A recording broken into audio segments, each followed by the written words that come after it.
Hey, hey, hey, it's another day, and here we Oh, are on the Daily Thread. Thank you so much for tuning in. Okay, so another day, another episode. How you doing today? Wednesday. Yeah, Wednesday. You should point out that it's the first of Adar. it Uh, a is. mom- yes, it is a momentous event on the Jewish calendar. Mishenichnas Adar Marbin B'Simcha. When we start the month of Adar, we have to add in Simcha Bum, because bum.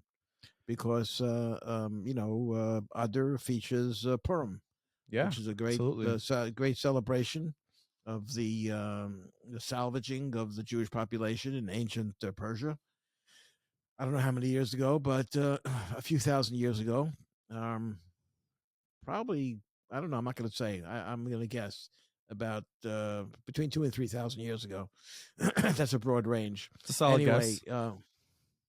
yes, Adar is a very momentous a month on the Jewish calendar. It also serves as a prelude to Pesach, It which does, yeah. comes up quickly after Purim.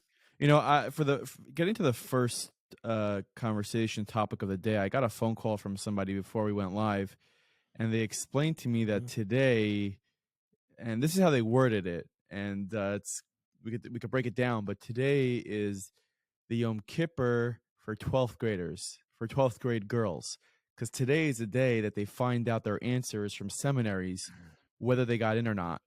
And Oh, really? my sources tell me a number, a number of Beis Yaakovs have off today, um, That's true. because of that. That's true. That's And I true. and Your I your your niece is off today.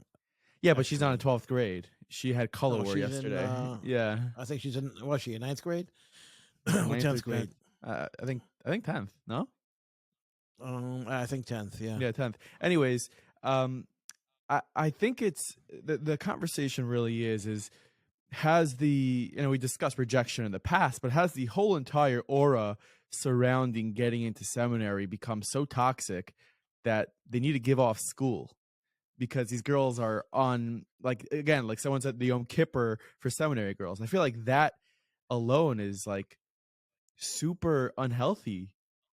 What do you Well, think? we had this conversation. We had this conversation very early on at the very beginning of Daily Thread. Probably in the first week, we Yeah. had this conversation very extensively.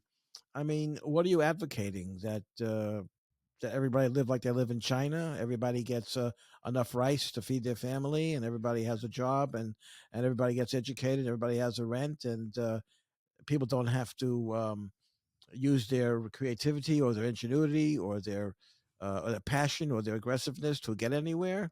I don't I, know. I'm just saying it's I mean because that's how I'm not comparing what you're advocating for to living in China, but that's what President Xi likes.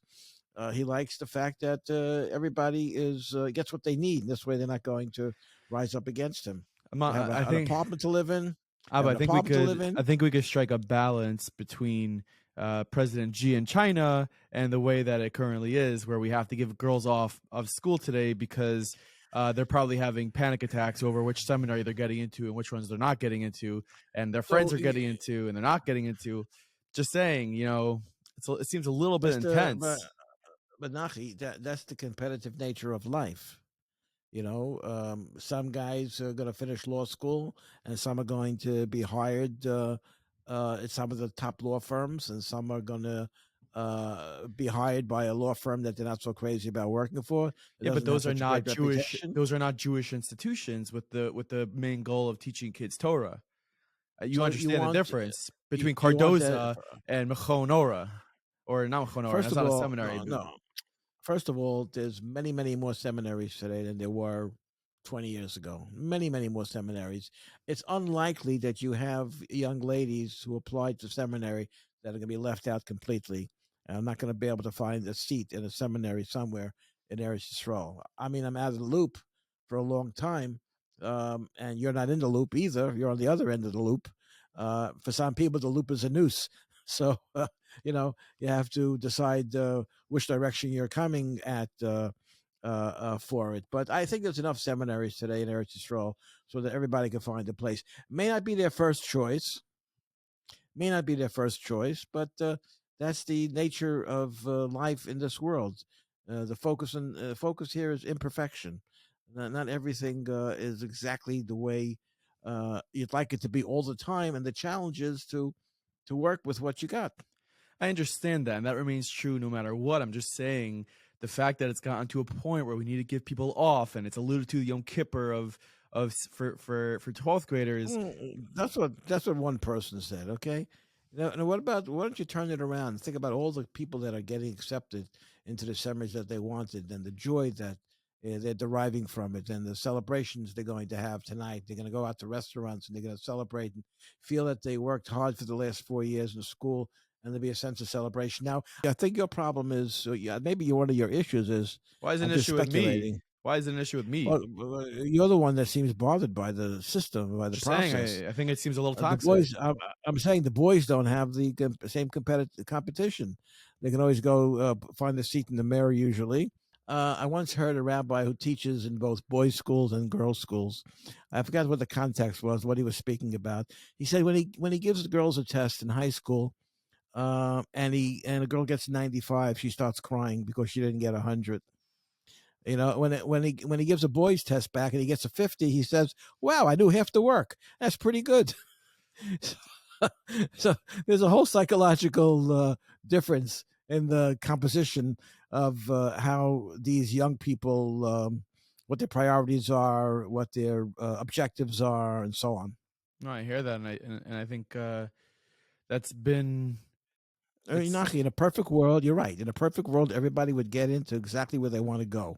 Did I say anything about oh people should get in everywhere? I didn't even I'm not even bringing that up. All I'm saying is the intensity around the people, the girls getting the answers is so intense that they need to give off of school, and I think that uh, that just tension Are you is telling Are you toxic. telling me every base Yaakov is off today? Is that what you're No, I'm telling me? not telling you every base Yaakov is off. I do know some that are off, and just I know that people are on pins and needles, just waiting for answers, and I what you're saying is that's just life. That's just That's the nature of life. It's not a it's not a it's good to people to have challenges in life, I think, and I think people grow from disappointments. Believe it or not, as long as they're healthy, there's such a thing as a healthy disappointment. I think I quoted him once before in some other context on this podcast, where Winston Churchill said that success is what happens in between failures. Do you yeah. remember I said that sometime? I don't know what I the think context so. was, but that resonated with me a long time ago, because that's the nature of life. That's the world that God created. I hear you. Well, on to our first of all, we wish everyone luck getting into the seminary of your choice. And the next story we have is 10 dead, 102 wounded. A heavy gun battle in Shechem. The IDF Yeah. surround a Yeah. home of terror suspects. So this is via Yeshiva World. In a rare daytime operation, Israeli security forces, including the IDF soldiers, Yamam counter-terrorism officers, and Shin Bet operatives raided the old city of Shechem a little after 10 a.m. on Wednesday morning. That's today.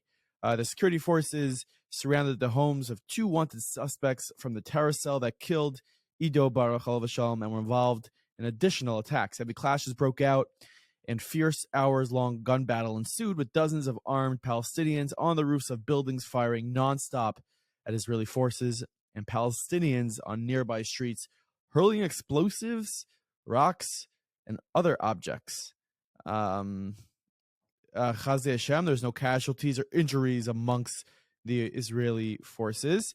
The 10 terrorists were killed, like I mentioned. 102 Palestinians were injured. 7 are seriously injured during the operation. And the raid was carried out following information provided by the Shin Bet on the whereabouts of the 2 wanted Palestinians. So it seems like they went in and they got the job done. And it seems like straight out of the movies. This was a 10 a.m. fire battle in Shechem. That's pretty. That's It's that's pretty. that's only it's only if you watch movies like Fauda or Fauda, depending on how you say it. That's what Yeah. happens. I wonder if they are on which one is mimicking which. Is the army mimicking Fauda, or is You Fauda know, mimicking we the IDF? when we had our Israeli cousin over, he said that what you see on those shows like Fauda, which try to depict, a lot of what the Shin Bet does and IDF does, is not even half of it. He says what happens in real life is so much more intense, and sometimes that's like, really, like, doesn't Hollywood dramatize things? But he's saying no. When it comes to the Israeli forces and the Shin Bet, like, they're doing these secret operations, and that's what took place now in Shechem, 10 a.m. Wednesday morning. Okay. Let's head to a new segment that we're gonna New have. segment. Okay. Is the Shidduch Forum. Where'd that come from? Oh, you're introducing a new feature? A With new- the Shidduch Forum? We are having a Shidduch Forum. Is that applause or is it raining outside? That's applause. Very overwhelming response by our. Oh, it sounded like a very heavy rain. I think we could Put do it on better. again. Oh, That's better. okay, that sounds good. So this Shidduch question was featured in and I think maybe this week's edition of 5TJT by Bailey C. Brown. We're going to read the question and discuss the question. The question is as follows. My daughter-in-law is new to becoming a shadchan. She was single for a long time, and she made a promise to herself that when she gets married, she will help other singles. I would like to think that I had something to do with her decision too. I've been a shadchan for many years. By now, though, I feel like I'm burning out. Things have changed. There's no respect. But for me, it doesn't matter, as my husband and I are retired, so I'm not taking on new cases anymore. But in the almost 2 years of her matchmaking, my daughter-in-law is so dedicated, and she's already feeling very discouraged. I know what she's talking about. I discussed this with other Shadchanim in group chats, and they all agree that nobody appreciates us. There are shidduchim we make, but never get credit for it. That would never happen years ago. We spend day and night helping singles, and they complain about us that we're not doing anything for them. At shidduch events, there are so many singles who ask to be let in for free or want a reduced rate. Some of them are my daughter-in-law's single friends, so I'm aware when a few weeks after the event they go on vacations to Florida or the Caribbean. That bothers me, as I know that what these vacations cost. Baruch Hashem, we go on vacations too. I would love words of chizuk that I can give my daughter-in-law. I heard you've been involved in shidduchim for many years. Please tell me how I can make her feel better about continuing to do this mitzvah when I'm feeling discouraged about the whole system too. Do you think that there's a I guess an aura of disrespect that exists right now when it pertains to shadchanim? Yeah, I think so. I think so. Let me just. Which issue is that in? That's in this coming issue. I think so. This coming week. I think You so. took it off the website. You took it off the website. Yeah. Is that where you found it? Oh, so that's the paper that's coming out tomorrow. Ooh. Okay, because I didn't Sneak see peek. it yet. I didn't see it yet. You want to read her answer? That'll take about an hour. I know. Usually to We could read just her answer. We could just. I mean, I think like her answers are usually great, but people just like reading questions and they like to just discuss them. I don't know if people are actually looking for Really? answers. Honestly, I don't even know if people are looking for answers. I think people are just they I want mean, to talk about the question. They love the problem so much they don't want to Yeah. have to give them up and come up with problem solving. We're talking about the way the Shadchanim feel. How come the Shadchanim reportedly, allegedly feel burnt out and disrespected? Like the singles aren't giving them, the respect. Maybe the singles feel like they have it coming to them. Like your job is to serve me, and I don't have to show any hakar satova respect because that's your job. So is the letter writer saying that people do not show respect to Shadchanim? Is that That's is that what it's the saying, letter yeah. writer is saying? Yeah. So I think that changes from a case to case basis.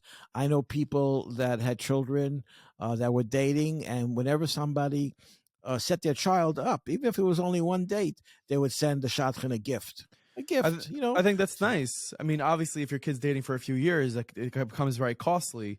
But so now you're worried about the money again. Everything comes down to the money. You're worried about the money. Are you It's a being nice anti-Semitic? Is that an anti-Semitic trope over there? Well, are you trying to change the subject to the Goyim Defense League again? Oh, I don't know if we're gonna bring up the GDL again. We already spoke about the GDL. You like what my the I got a picture note that the picture I made I got about a the note from the JD. the picture I made about the GDL was someone turning on a light switch. Oh yeah, I didn't even notice that. I'll take a look at it again today. But Yeah.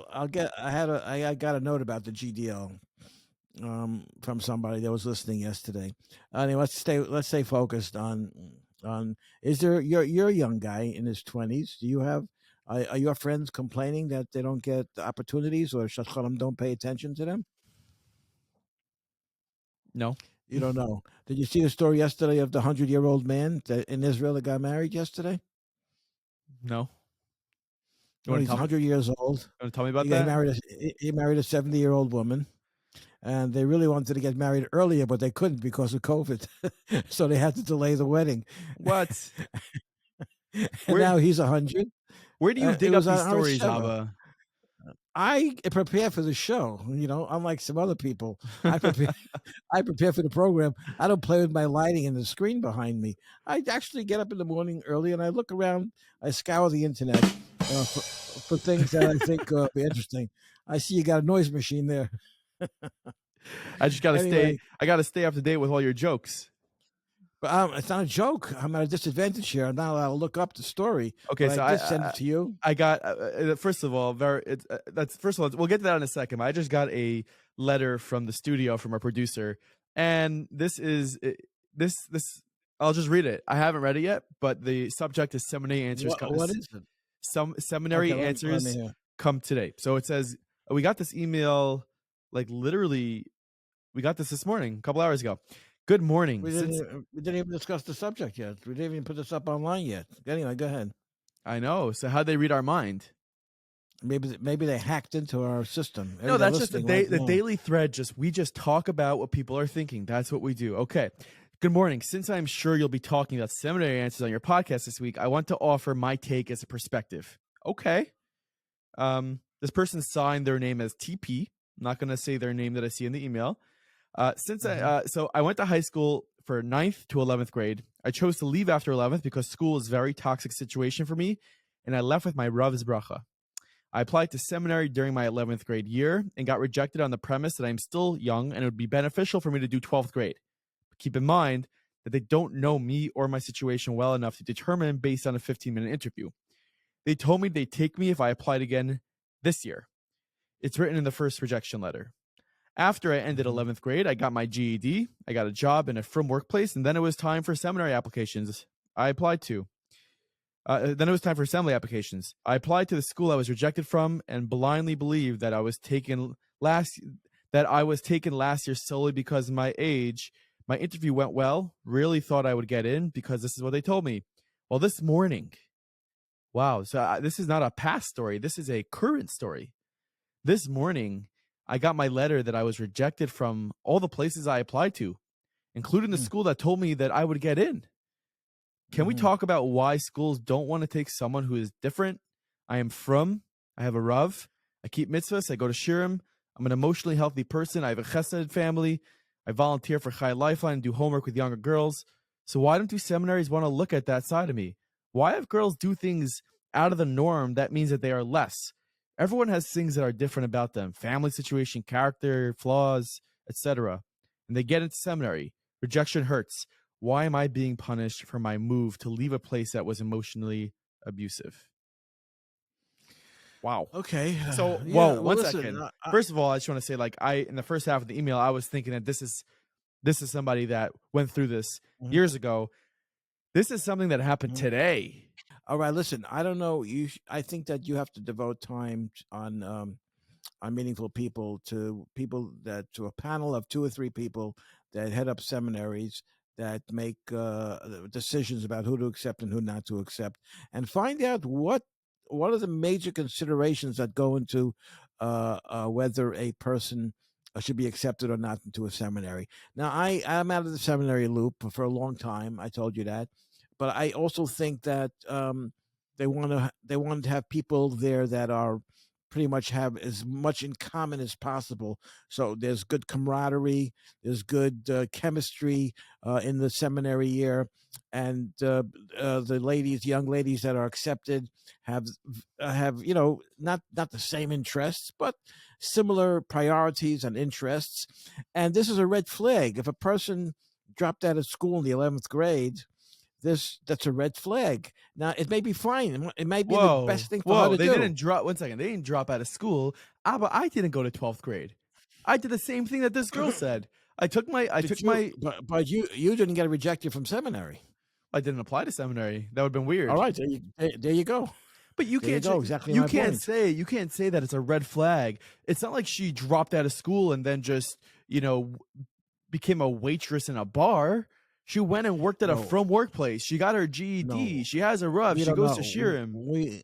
We you dropped out of 12th grade because you were a genius and you didn't need Oh 12th yeah. grade. No, I dropped out of 12th grade because I wasn't a genius, and I just felt like this is just. Are you going to tell me? Are you going to tell me now that you dropped out of 12th grade because you did all the work for 12th grade and then 11th grade, didn't you? I did, but this girl also got her GED. She got her GED. You didn't get a GED. You didn't get a GED. No, I You got a regular graduated. diploma. I know, but You graduated with your class. You know what GED is? A graduate equivalency diploma. okay. It's not a real diploma. It's a equivalency diploma. Okay, I it's don't like think that makes her any less than the other girls that graduated from her class. The fact that she got a GED. but you're when you're a director or a owner or a in the decision making mechanism of a seminary, you have to look at the statistics. Okay, if a guy if So a we're just guy all numbers. We're just all statistics when it comes down to it. when you're dealing with thousands of girls, you have no choice. You have to. What are you? Well, a guy that has 100 errors at third base in the season, are you going to start him at third base in the World Series? I don't think so. Okay, he's not a good third baseman, so you're going to put somebody else at third base, and so maybe he's going to be perfect and impeccable in the World Series. But also, he had 100 errors, but you can't take that off the fact that says on the paper statistically he had 100 errors in the But season, this is which not is a unacceptable. game. This is not a game. This is life. These are Hashem's children. It's not a game. It's not baseball. So why don't you write back to this young lady? Let's follow it up. We're not going to identify her, of course. We don't do those things. There's no reason to do it. But let's follow up with her. Ask her what her plans are now Well, I for think next year. Her Rav should really advocate for her. If she has that Rav, she goes to Shirim. Her Rav should be advocating for her to get into one of these seminaries. I think. Again, I don't know how many. I don't know how many seminaries she applied to. You know, matters. Like, let's say she said, "Oh, let's say she applied to just 2 seminaries." Well, I don't know. Maybe you need to apply to more. But let's say she did apply to several seminaries, and she didn't get into any of them because she's not the typical went to 12th grade, graduated with, because she did something a little different, because she felt like it wasn't the right place for her. So She so might that's be. it. She no. The system does not work well Abba, with people that are not typical. let me tell you something that Rabbi Jacobson said, okay? And put this on a bumper sticker. Systems are here to serve people. People are not here to serve systems. And the way it is right now is that we need to serve the system in order to get in anywhere. The systems should be here to serve us. That isn't what's All right. happening. So what? How do you suggest that you have the power of a microphone? You have tens of thousands of people listening to you every day all over the firm world where this is an important issue. What are you going to do about it? How are you going to change it? You're Well, just going to complain about it? no, at the listen, Your this daughter's your daughter's 2 years old. yeah, You're not going to have that problem for a couple of years. Baruch Hashem. And hopefully I won't ever have that problem. It's Hashem, because Mashiach will be here and seminary is gonna be I don't Would know. be free. Well, not exactly Yes. free, but like free. It's going to feel like free. It'd be like a Maxis Hasheka, whatever. Anyways, I think first of all that people who this conversation is resonating with, whether you agree or disagree, they should chime in, email us, message us on WhatsApp. Your stuff is all anonymous. We don't say any names, but I'd love to hear what the public thinks and what they really think. Again, like, I'm not in seminary. I'm not a girl. I never got rejected from a seminary. I don't know if this is a very, very widespread issue. I don't know. It could be a non-problem. I have no idea.